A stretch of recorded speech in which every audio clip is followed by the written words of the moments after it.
kind of muscles you have? No. Bro, what kind of patterns you have? Or is it just aesthetics? Hello everybody, welcome back. Training every single day. And I start off with some pull-ups, still trying to build up the strength to the one-arm pull-up. I've been doing these one-arm pull-up variations here, or archer pull-up variations, to eventually build up to that. And they've been getting easier. And then, of course, one repetition is not sufficient stimulus for any kind of adaptation, for any optimal adaptation. So I finished off with some different variations of pull-ups to kind of overload the body and, engaging the neck, engaging the head, trying to add some variation to the movement patterns, of course, always is great. And then one of my favorite things I've noticed was this weighted vest. Now, it didn't help me out with the breathing because I didn't strap it in, but when I close it, it kind of adds just enough resistance on vertical breathing, which is wrong, or not wrong, but just not the best, and really promotes the horizontal breathing, which is really good. But that's only when it's turned on. And working on some jumping, some vertical jumps, jumping as high as I can. The idea is this is supposed to help with the back flips and the front flips and the acrobatics in the air. And then these forward jumps are just very fun. Now, it's important when you do weights with your jumps, adding 1 pound is good, won't change your technique at all.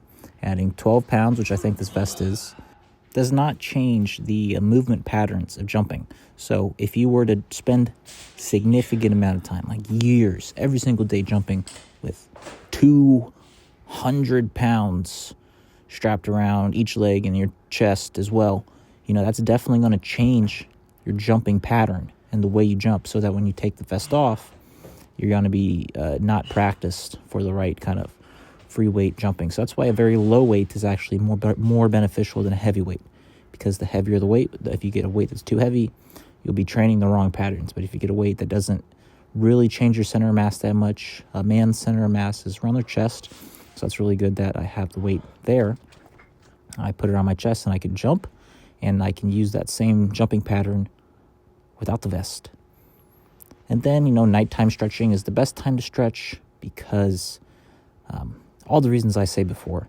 And as I've been training for many, many years, I really have been able to add variation to the movements. I've been able to play, incorporate some free thought-free expression, some variation, some movement flows, like sort of the improvisation that comes with movement here. And the fun part is to really kind of master the basics. Like, of course, I can do this headstand, I can do this handstand, and the pull-ups and the jumping.